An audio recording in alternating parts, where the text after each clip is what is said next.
The auction barn was hot and crowded, filled with men who spoke in low voices, their eyes cold and calculating. The air smelled of hay and sweat as the auctioneer called out bids for the horses being led through one by one.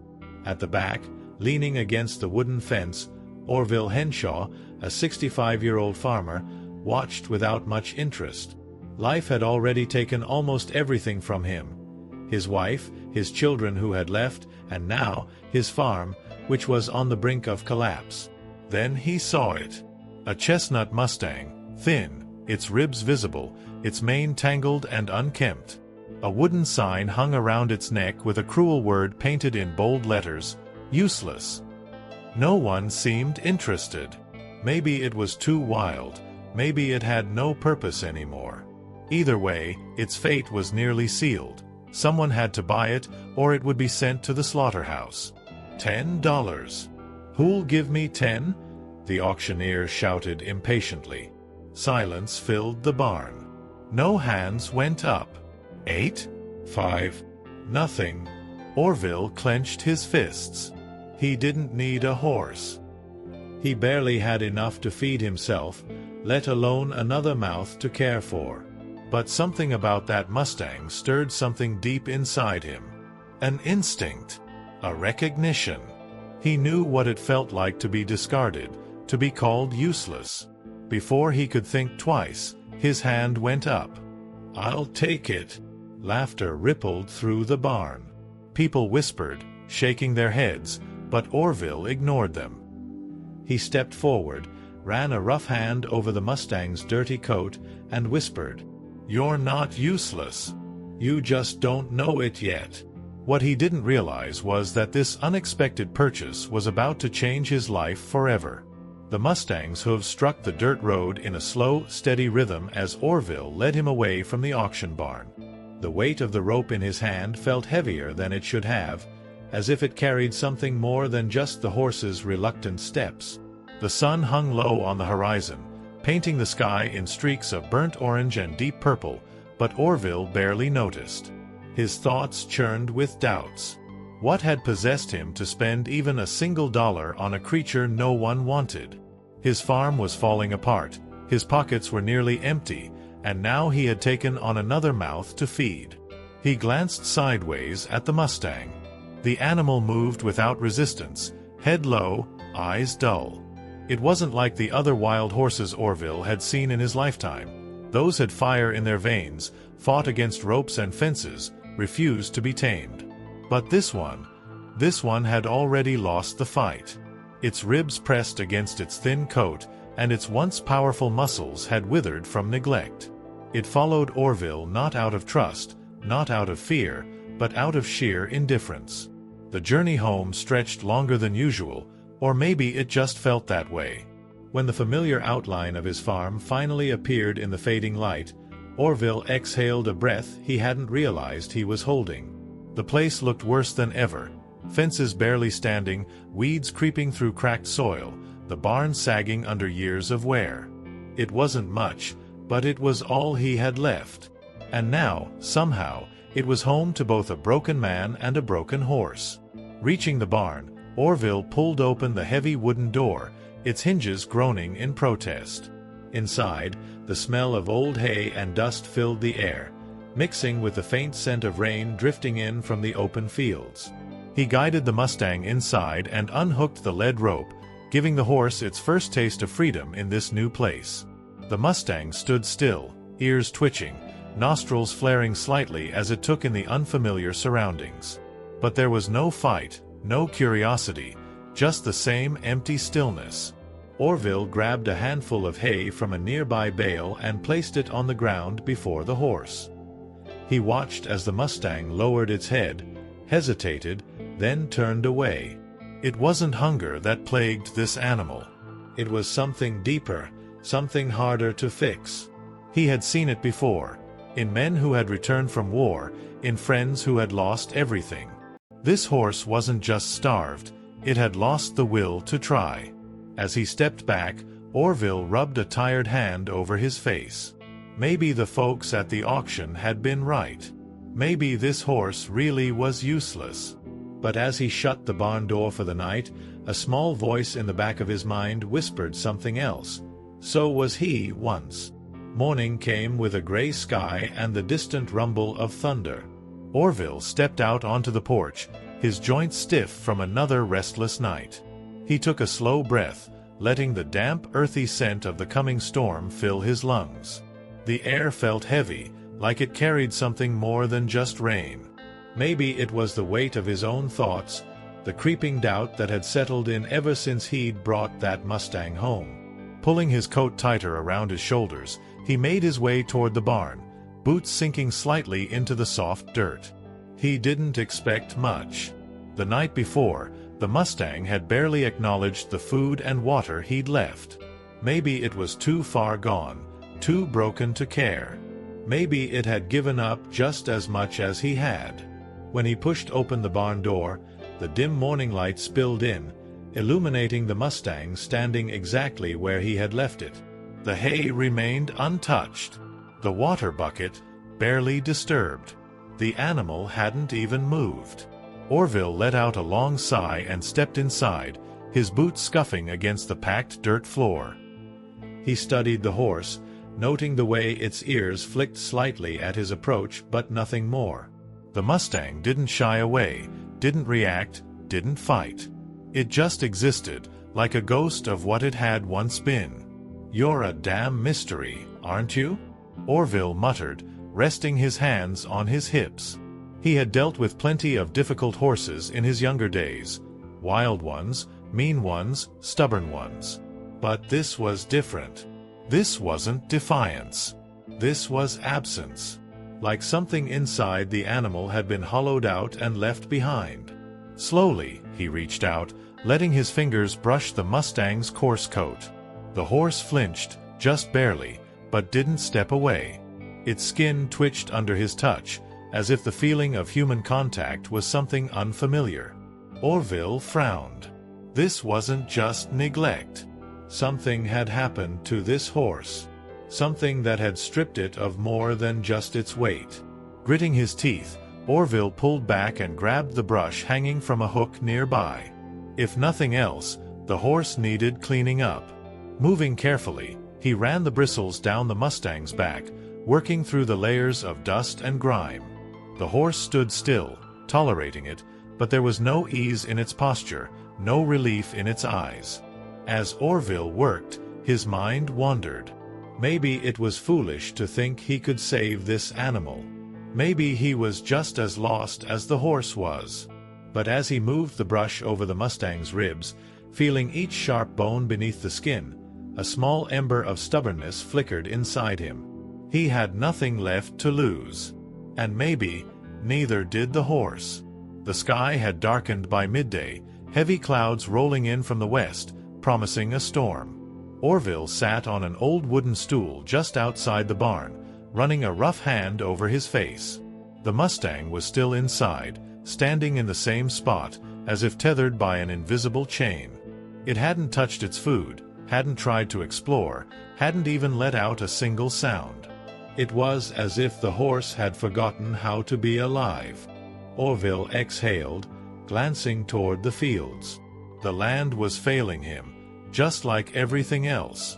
His crops were thin, the fences rotting, and his savings nearly gone. He had spent the last few years watching everything slip through his fingers, powerless to stop it. And now, instead of trying to fix what was left, he had brought home a half-dead Mustang. Maybe he was losing his damn mind. Still, something in him refused to walk away. He pushed himself to his feet and stepped back into the barn. The Mustang's ears flicked at the sound of his boots on the dirt floor, but its body remained still, as lifeless as before. Orville narrowed his eyes. He had seen broken animals before, injured cattle, workhorses pushed past their limits, but this was different. This horse wasn't just weak. It was waiting for something. Moving slowly, he picked up a lead rope and clipped it to the Mustang's halter. The horse barely reacted, only blinking as Orville gave a gentle tug. "Come on, boy," he murmured. "Let's get some air." At first, the Mustang didn't move. Orville pulled again, firmer this time, and the horse finally took a slow, hesitant step forward. Then another. It wasn't resistance that held it back, it was something deeper, something heavier. As if every step was a decision, a test of whether or not it was worth trying at all. Orville led the Mustang outside, stopping just before the fence line. The open space stretched before them, the dry grass swaying gently in the wind. The Mustang's nostrils flared, catching scents carried by the breeze. For a brief moment, something flickered in its dark eyes, a memory, maybe, of the wild places it had once known. Orville let go of the lead rope, giving the horse the chance to move freely. But the Mustang only stood there, staring at the horizon like it didn't quite remember what to do with it.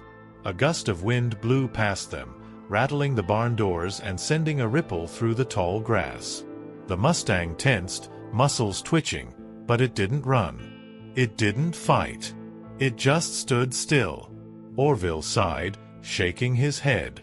Maybe he had been a fool to think this horse could be saved. But then, just as he turned to walk away, he caught it, just for a second. The Mustang shifted its weight, barely noticeable, like it was considering something. Like a faint spark, buried under the ashes, had flickered for the first time in a long while. And Orville wasn't about to let it die out. The storm came in the early hours of the morning.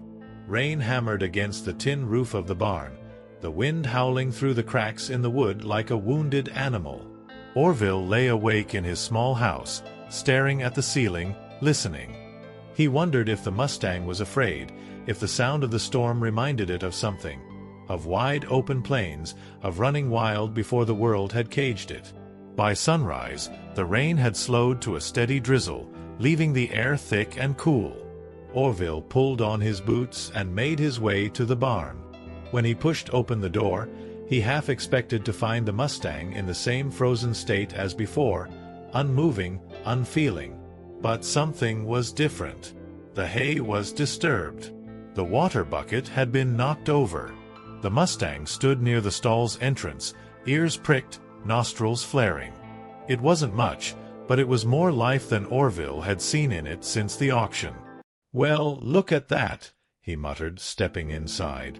"You're finally waking up." The Mustang's eyes followed him, wary but alert. Orville moved slowly, careful not to startle it. He picked up the brush from the wall and began working through the tangles in the horse's mane. The Mustang twitched, shifting its weight but not stepping away. It was the first time it had tolerated his touch without flinching. Encouraged, Orville went further. He reached for the lead rope and clipped it to the halter. The Mustang tensed but didn't resist. Orville gave a gentle tug, leading it toward the barn doors. "Come on, boy," he said softly. "Time to see the world again." They stepped out into the damp morning air. The farm smelled fresh, the dirt dark with rain. Orville walked ahead, keeping the rope loose, giving the Mustang the choice to follow. It hesitated, ears flicking, muscles shifting. And then, with slow, cautious steps, it moved forward. Orville felt something tighten in his chest. It wasn't just the horse taking that step, it was something more, something deeper. He had spent years watching things slip away, losing piece after piece of the life he had built. But now, for the first time in a long while, he wasn't watching something fade. He was watching something begin. The morning air was crisp, carrying the scent of damp earth and rain-soaked wood. Orville led the Mustang away from the barn, his grip on the lead rope loose but steady. The horse followed hesitantly, its hooves pressing into the soft ground with measured caution. Each step felt like a silent negotiation, an unspoken question of whether to trust or retreat. They stopped near the pasture, where the fence stretched in both directions, enclosing a patch of open land. Orville unhooked the rope and stepped back, watching. The Mustang remained still, ears swiveling, muscles tense. The wind ruffled its tangled mane, but it didn't bolt. It didn't test the boundaries. Orville crossed his arms and let out a slow breath. "Go on," he muttered. Ain't nobody stoppin' you." The Mustang lifted its head slightly, eyes scanning the open space ahead. A moment passed, then another, and finally it moved, not with the reckless energy of a wild horse, but with careful, deliberate steps. It was as if it had forgotten what freedom felt like and wasn't sure it was real. Orville stayed quiet, letting the Mustang take its time. He had learned long ago that some things couldn't be rushed. Healing, trust, learning to move forward again. He had felt the weight of it himself after his wife had passed, after his children had left one by one. The silence of an empty house had nearly swallowed him whole. The Mustang walked a few more feet before stopping. Its head turned slightly, just enough to glance back at him. It was the first time the horse had acknowledged him not as a handler, not as a stranger, but as something in between. Orville felt a flicker of something deep in his chest. "Yeah," he said under his breath. "Guess we're both still figuring things out, huh?" He sat down on a patch of dry grass, content to let the Mustang decide what came next. The horse didn't run, didn't fight, didn't hide. It simply stood there, watching the world, feeling the wind, taking in the space it had been given. And for the first time since Orville had brought it home, it felt like maybe, just maybe, it was starting to believe it belonged there. The sun had begun its slow descent, casting long golden streaks across the open pasture. Orville remained seated in the dry grass, his back aching slightly from the stillness, but he didn't move. He just watched. The Mustang stood a few yards away, head raised, ears flicking at the distant sounds of birds and rustling leaves. There was something different about it now, something almost imperceptible. A shift, a flicker of wildness that had been buried for too long. The horse took a step forward, then another. Its muscles moved with caution, but there was a grace hidden beneath the hesitation, a ghost of the powerful creature it had once been. Orville didn't speak. He knew better than to interrupt whatever was happening inside that horse's mind. Then, suddenly, the Mustang's head jerked toward the horizon. A gust of wind swept through the pasture, rippling the grass, and for the first time since Orville had brought it home, the horse reacted. Not with fear, not with stillness, but with movement. Its front hoof pawed at the ground. Its nostrils flared. And then, like a flame catching a breath of air, the Mustang bolted. Orville's heart kicked against his ribs as the horse surged forward, hooves pounding the earth in a way that felt almost unnatural after so many days of silence. Dust rose in its wake, and for a brief, stunning moment, Orville saw it, the wild spirit that had been buried under starvation, neglect, and fear. The Mustang galloped along the fence line, its body stretching with each stride. It wasn't running to escape. It was running because something inside it had woken up. Orville pushed himself to his feet, his breath caught somewhere between awe and relief. He had spent so many days wondering if this horse was beyond saving. But right now, watching it move, he realized something. It wasn't broken. It had just forgotten how to be free. The Mustang slowed after a few minutes, its body shimmering with sweat, chest rising and falling in deep breaths. It turned back toward Orville, standing at a distance, eyes dark and searching. Orville met its gaze, nodding slightly, as if to say, "Yeah, you're still in there, aren't you?" He took a step forward, closing some of the space between them. The Mustang didn't flinch, didn't step away. Orville exhaled. "Guess we're getting somewhere." The wind carried his words away, but something told him the horse had heard them anyway. The sky had turned a dusky blue, the last streaks of daylight fading behind the distant hills. A warm breeze swept through the pasture, carrying the scent of damp earth and summer grass. Orville stood motionless, his hands resting on his belt, watching the Mustang from a short distance.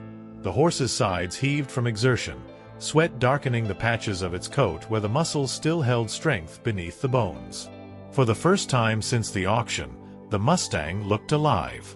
Its ears twitched toward every distant sound, the chirp of crickets, the rustling of dry leaves, the occasional call of a bird settling in for the night.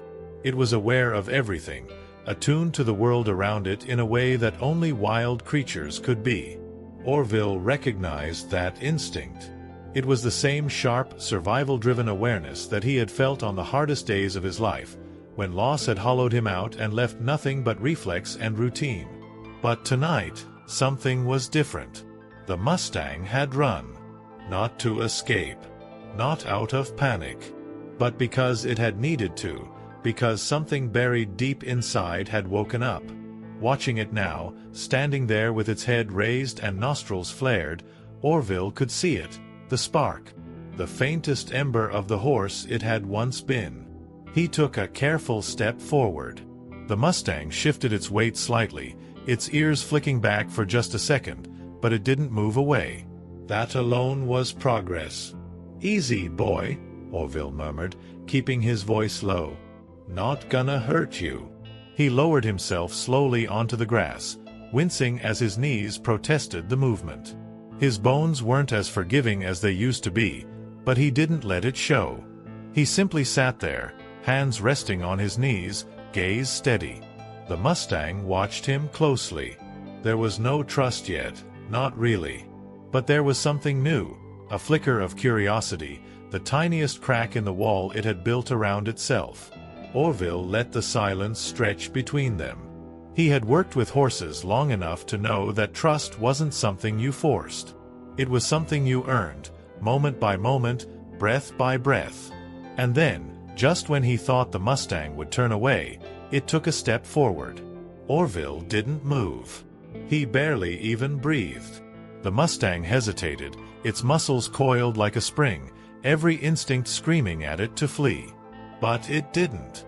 It took another step. Then another.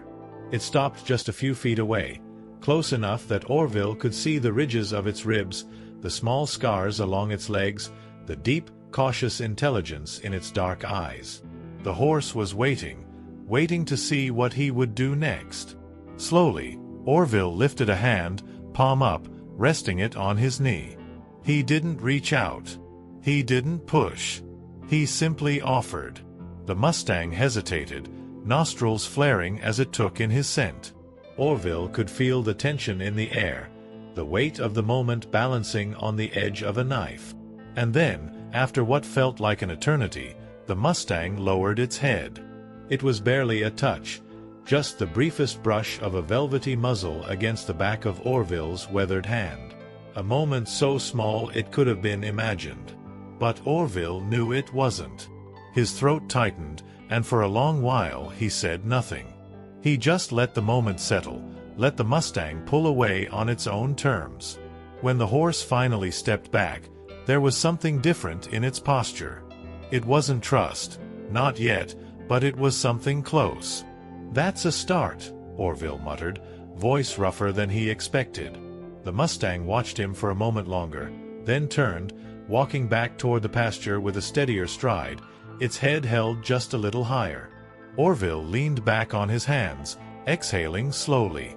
It wasn't much, but it was the first real step toward something neither of them had believed possible. The morning arrived wrapped in a golden haze, the remnants of dawn stretching across the open fields. Mist clung to the earth, curling around the fence posts like ghostly ribbons before the sun burned it away. Orville stood by the barn, one boot resting on the bottom rung of the fence, a steaming cup of coffee in his weathered hands. He wasn't looking at the land, or the sky, or even the barn itself. His eyes were locked on the mustang. The horse was different now. The hollow, lifeless creature that had stood frozen in that stall for days was gone. In its place was something else, something cautious, but present. It still didn't move with complete ease, still carried the weight of whatever had broken it, but the way it stood, ears forward, eyes scanning the horizon, was proof enough that something inside it had begun to mend. Orville took a slow sip of coffee, feeling the warmth seep into his chest. It had been years since he'd had a reason to sit and watch something grow, something change. The farm hadn't flourished in a long time, and neither had he. But this felt like progress. He set his mug down on the fence post and stepped into the pasture. The mustang lifted its head, nostrils flaring slightly, but it didn't run. It simply watched him, waiting. Orville approached with the same patience he had shown the day before, slow and deliberate. He held the lead rope at his side, not forcing anything, just letting the horse see it, get used to it. "All right, boy," he said softly. "Let's see what you remember." The mustang shifted, its muscles tensing, but it didn't shy away when Orville reached out, looping the rope gently over its neck before clipping it to the halter. The old farmer gave a slow, testing tug. The horse's ears flicked back, but it followed. A small step, then another, and another. Orville led the mustang around the pasture in slow circles, keeping the rope loose, his movements calm. The horse wasn't just reacting anymore. It was making choices, trusting, little by little. The feeling of it settled deep in Orville's chest, an unfamiliar warmth, like an old fire stirring back to life. When they reached the fence, Orville stopped and turned to face the mustang. It halted too, watching him with quiet curiosity. He reached up, hesitated for just a second, then rested a hand on its neck. The mustang didn't flinch. Orville let out a slow breath. It was the first real touch, the first real acceptance. He could feel the warmth of the horse's skin beneath his palm, feel the steady rise and fall of its breath. "Good boy," he murmured. The mustang exhaled, a soft, almost resigned sound, and for the first time, it felt like the walls between them had truly started to fall. They weren't there yet. Not fully. But they were closer than ever before. The morning sun was warm against Orville's back as he stood at the edge of the pasture, resting his hands on the weathered fence. The mustang stood a few feet away, ears pricked forward, watching him with a quiet intensity. There was no fear in its eyes anymore. Only patience, curiosity, and something that almost resembled trust. It had been weeks since Orville had brought the horse home from the auction. In that time, they had learned to move together, step by step, without force, without fear. The mustang had begun to eat more, filling out its once-starved frame. Its coat, once dull and matted, had started to shine in the sunlight. And now, for the first time since it had arrived, Orville had made a decision. Today, he was taking off the rope. His fingers hesitated on the clasp. It was a strange thing, this feeling in his chest, something between pride and uncertainty. He had spent so long trying to teach the horse to trust again, but now came the hardest part, letting go. With a slow breath, he unhooked the lead rope and stepped back. The mustang blinked, lowering its head slightly, confused at first by the sudden freedom. Then, for a long quiet moment, it just stood there, ears flicking, waiting. Orville said nothing. He simply watched. Then, in an instant, the mustang moved. Not hesitantly, not cautiously, but with power.